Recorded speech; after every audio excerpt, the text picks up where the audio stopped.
안녕하세요. 가치경제 박명준입니다.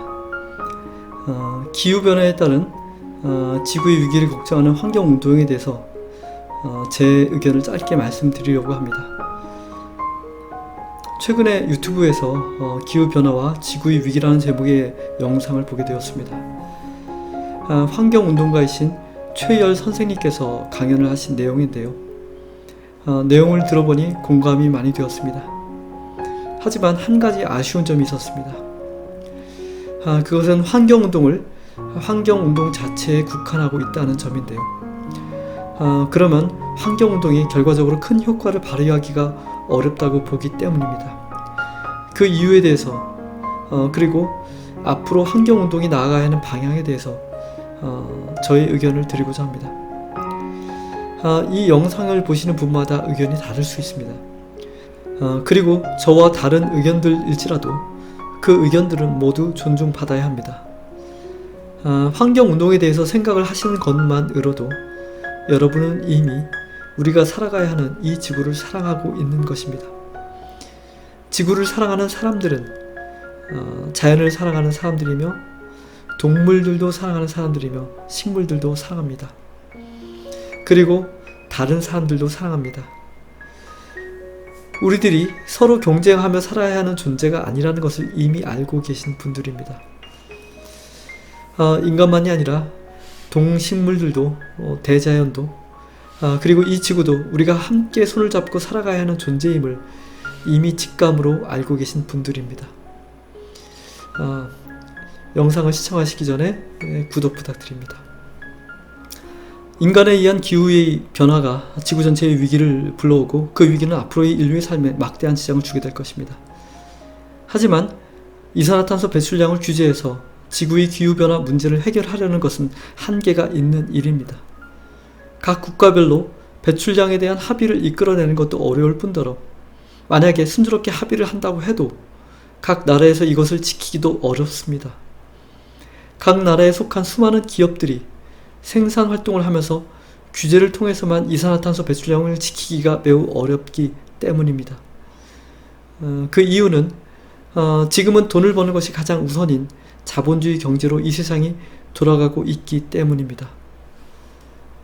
돈을 더 벌 수 있다면 환경이 더 나빠지더라도 그 방법을 택하게 됩니다. 낮에는 매연을 내뿜지 않다가 밤에는 몰래 매연을 내뿜기도 하고 평소에는 오염된 폐수를 버리지 않다가도 비가 오면 때를 맞춰서 오염된 폐수를 마구 배출해서 규제를 피하면서도 환경을 고려하기 위해 마땅히 들여야 하는 비용을 최대한 절감하려고 하게 됩니다. 겉으로는 환경을 지킨다고 말하지만 실제로는 환경에 유해한 일들을 몰래 하는 것이 지금의 현실입니다. 작년 가을에 태풍이 올라올 때 일본 후쿠시마 원전 근처에 보관 중이었던 방사능으로 오염된 엄청난 양의 냉각수가 바다로 버려지는 일이 벌어진 것도 이와 같은 맥락입니다. 겉으로는 환경이 중요하다고 이야기하지만 속으로는 더 돈이 중요하다고 생각하며 실제로 그렇게 행동하게 됩니다. 환경운동을 단지 규제나 합의나 계도나 권고로 하려는 것은 분명히 한계가 있습니다. 당장 수익이 나지 않으면 도산을 할지도 모르는 기업들이라면 환경에 대해서 신경을 쓰지 못합니다. 그런데 이런 기업들이 적지 않다는 것이 문제입니다. 게다가 자본주의 경제가 부채 때문에 점점 더 위태로운 상황으로 가고 있습니다. 경기를 일으키고 경제를 살려내려면 생산과 소비 활동을 장려해야 합니다. 굳이 필요하지 않은 생산과 굳이 필요하지 않은 소비를 일으켜야 합니다. 당연히 환경에 더욱 좋지 않은 일들입니다. 환경을 생각하지 않은 권고는 당장 수익성에 타격을 입는 기업들에게 지켜질 리가 없습니다. 아무리 규제를 늘려도 빠져나갈 구멍을 생각해내게 됩니다. 그보다는 환경을 지킬 때에 그것이 자신에게 수익으로 돌아오도록 경제의 체계를 바꾸어야 합니다. 정부에서 아무런 근거 없이 보조금을 지급한다는 의미가 아닙니다.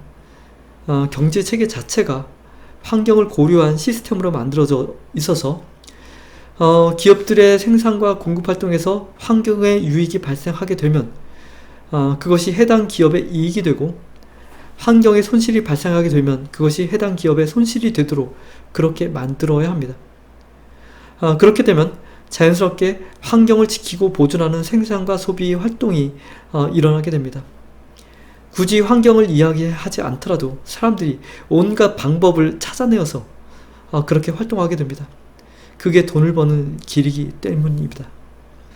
그렇다고 해서 지금의 공산주의나 사회주의로 가자는 뜻이 절대로 아닙니다.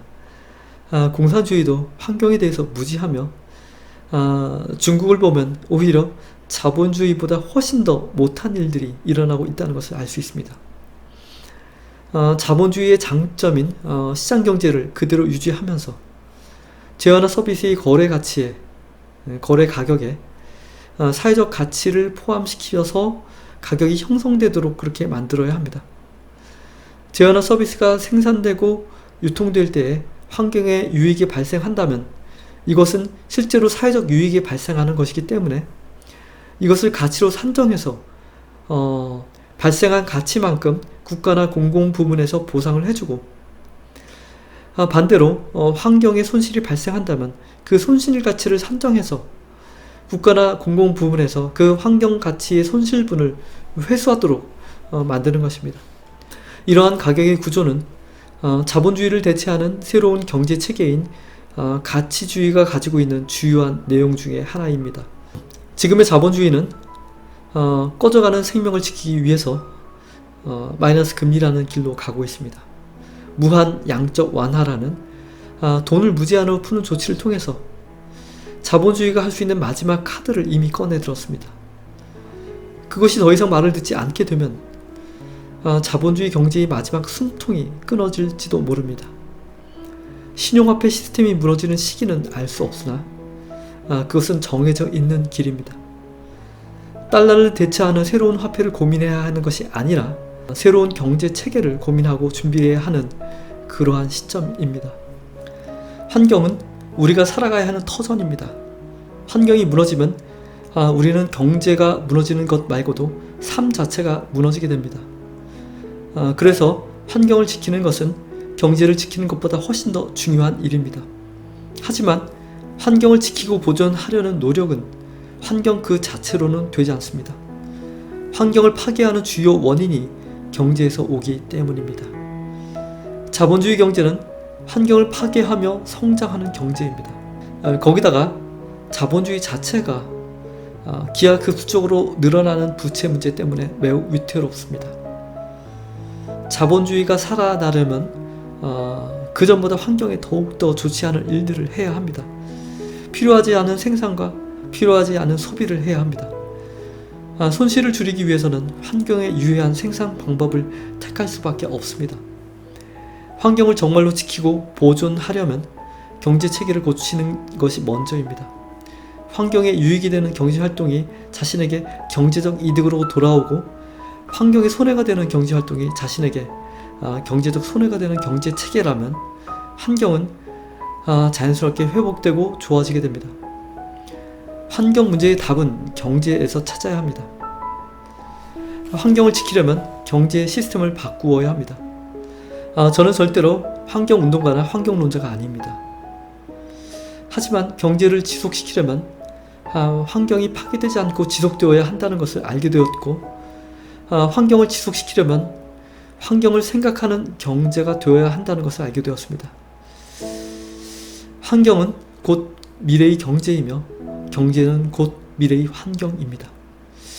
구독과 좋아요와 공유를 통해서 가치경제 채널을 응원해 주시길 바랍니다. 오늘은 여기까지입니다. 다음 영상에서 뵙겠습니다. 감사합니다.